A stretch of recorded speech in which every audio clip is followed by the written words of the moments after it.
Hi there, my name is Clara Kraft Isono and I'm the director of Garden as a Cloud, which is a 3D immersive environment of Geoffrey Bawa's garden Lunuganga, which is currently on show at the Bawa space in Colombo. I put together this reel to explain a little bit of the process of making the project and demystify some of its technology, also to give you kind of an insight of how we created the environment.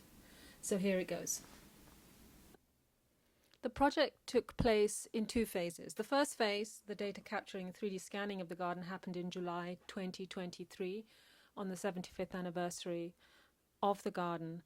And what that entailed is a number of collaborators and myself coming from London with this scanner that you can see here on a tripod, taking readings of the garden. Now, what does a LiDAR scanner do? It uses pulses of light to measure distances to objects and surfaces. It's a bit like a radar, but it's using light instead of radio waves.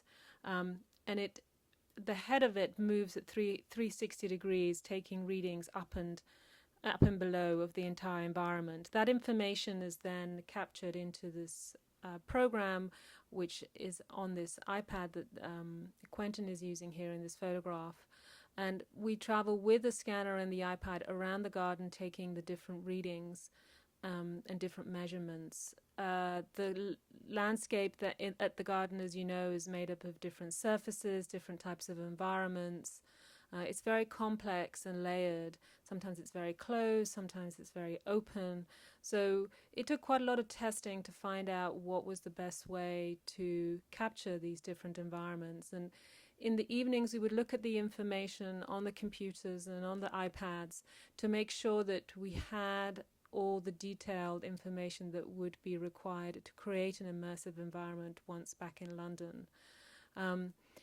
Here you can see the kind of information that we would get after a day's work, and just scanning through, looking at, what might be missing, where do we need to take another reading, where are the details, and just, making sure that we have carefully enough measured and, scanned everything that is required to make this very intricate 3D model.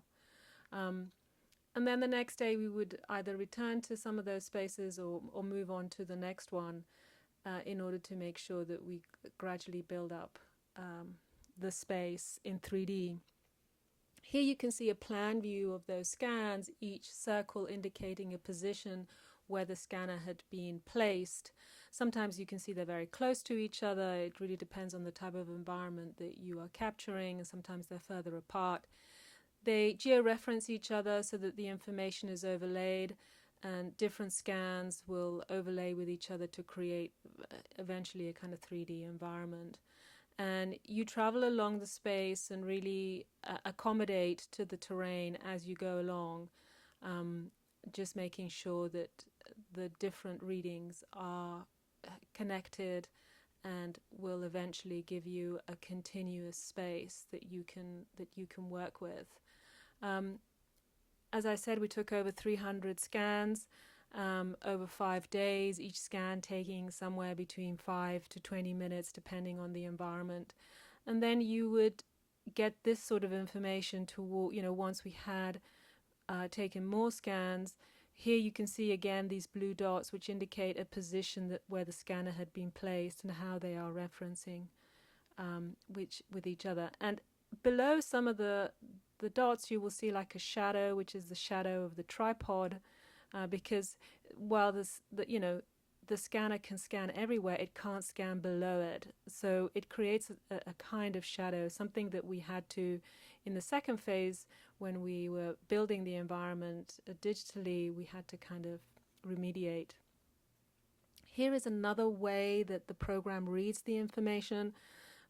Each scan is color-coded, and once layered together create this fantastic multicolored landscape, kaleidoscopic kind of world of different scans. This is a slice of the garden taking part of the house, both the front and the back. We only scanned the garden itself. We weren't interested in the interior. So here you can see how that space is empty, but still the scans are able to kind of reference themselves to each other through, the spaces outside of the house.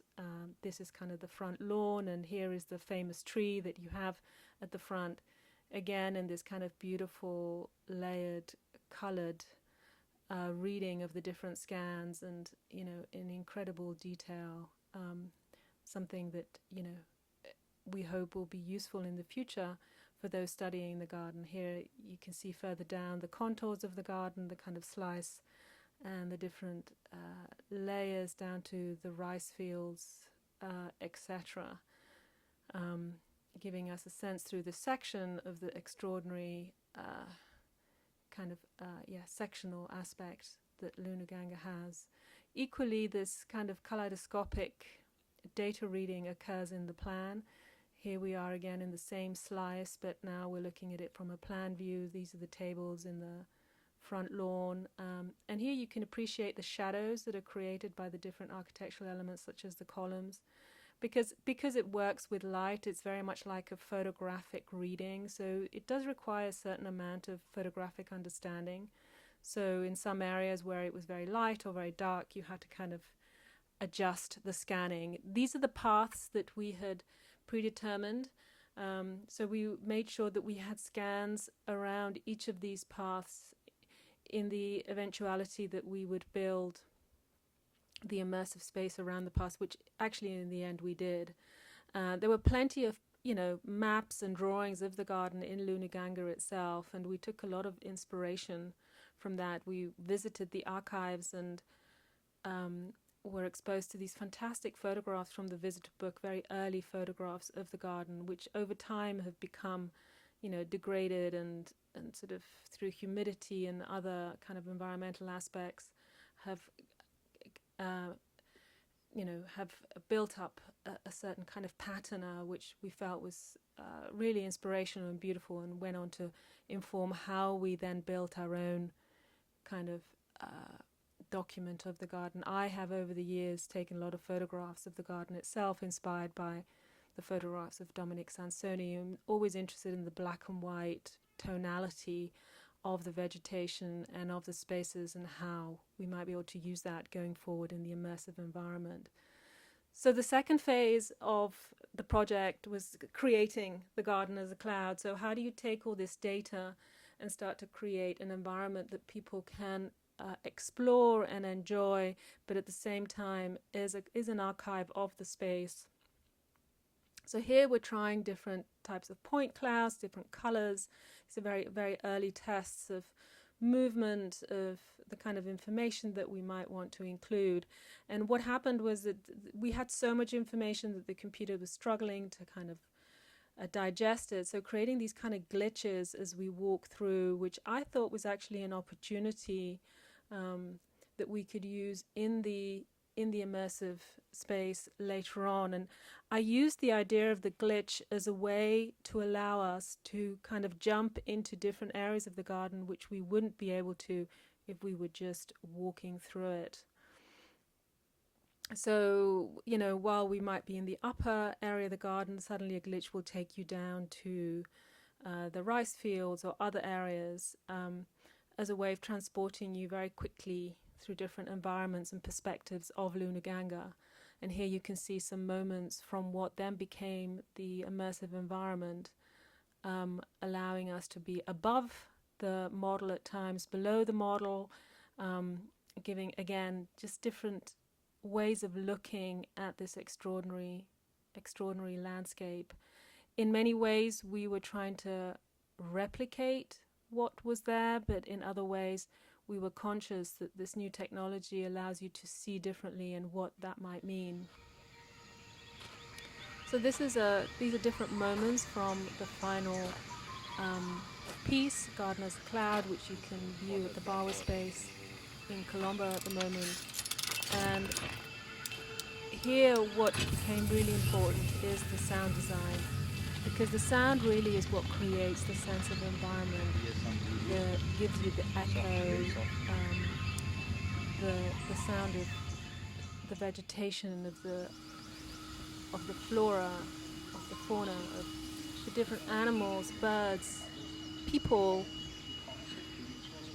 the environment of the space is really built up through this sound design, which I did with a collaborator, sound designer, so that as you walk through, you feel as if you are in the garden, but at the same time, it's a very heightened and constructed experience of that, given the kind of technology that you are working with.